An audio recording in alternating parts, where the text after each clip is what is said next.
Hi everyone, my name is Ashley and this is Unabashedly Poor, and here's where I share my raw, unpolished, handwritten work. I am a writer. I have been a writer ever since I learned the alphabet, ever since I learned to scribble, and now is the time more than ever to share my story and to share my art.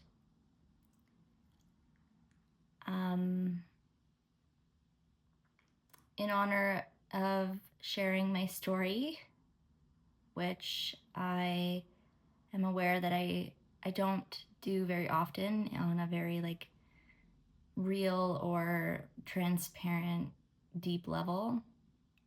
Mostly because my story is very nuanced and I don't even really know where to piece it together, if it should be chronological or if it should be relevant to whatever the piece of writing that I wrote. But this piece of writing was inspired sort of by a story, a part of my life that has occurred, and I feel like it's relevant to share it now because it's coming up to a year. And trigger warning too, regarding the subject of psychotic mental breakdown, depression, and suicidal ideation. Just so you're aware, I experienced it myself. I'm coming out the other end, but it's been incredibly difficult. It's been a journey for sure. But a year ago, I did have a very silent psychotic breakdown. It was caused by a tremendous amount of mental, physical, emotional stress. And it was almost like as if my brain had just been punctured by it all and it just leaked out. And by silent, I mean that it was really people in my community and people that knew me, maybe not on a really close level and in daily contact, they may not even have known. They definitely didn't at least express that they knew.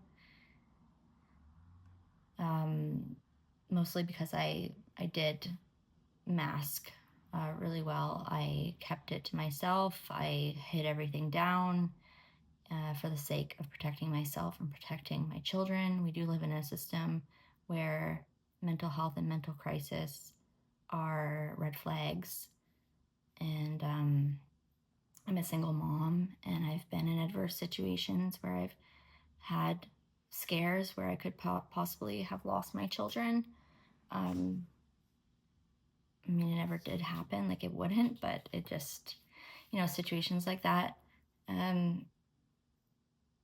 Members of my family and close friends definitely knew what was going on, but they did a really good job at kind of just skating around it and not necessarily really, they were just supportive in the way that was comforting to what I was going through. I mean, I don't even know what they could possibly have done in that situation that there wasn't really anything that they could do. They just kind of had to watch me from afar, and I can't even imagine how hard it even would have been for my family, for my parents, or my sibling. And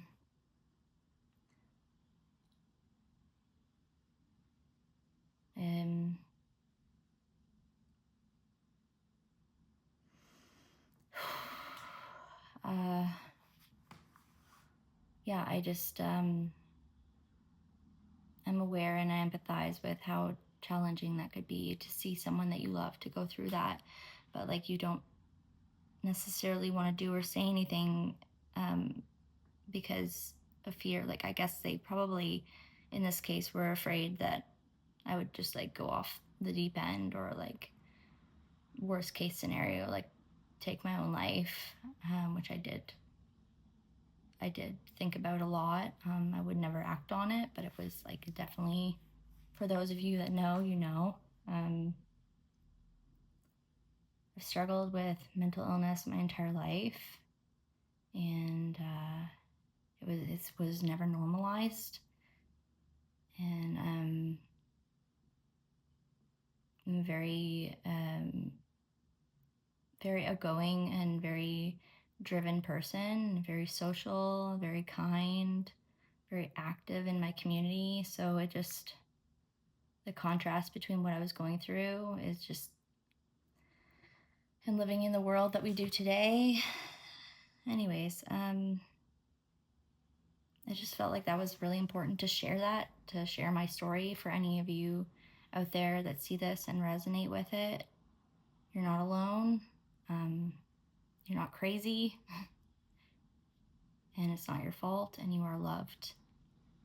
And whether you're seeking support or not, I was also seeing a counselor / therapist, and as much as it helped, it didn't like change the trajectory of my healing. So it just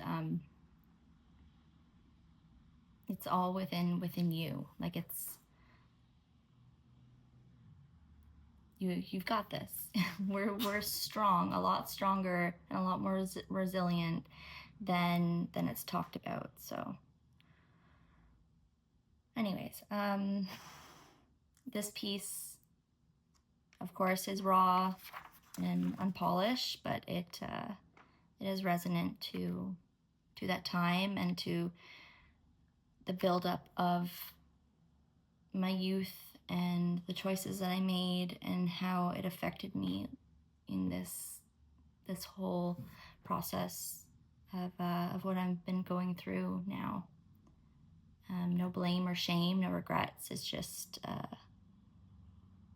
it is what it is. We're all here to heal. That's what I believe. So, all right.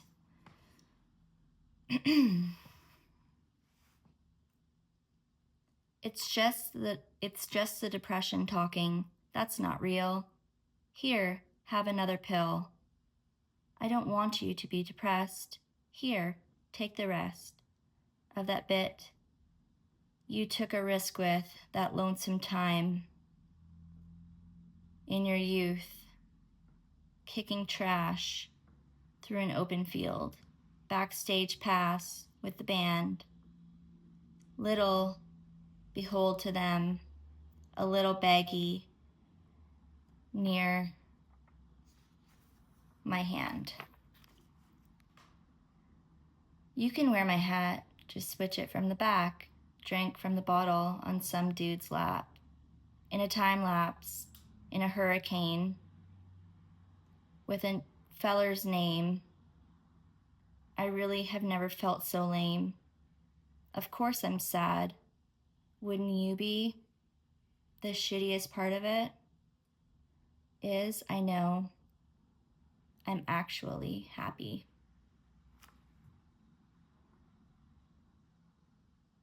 Thank you.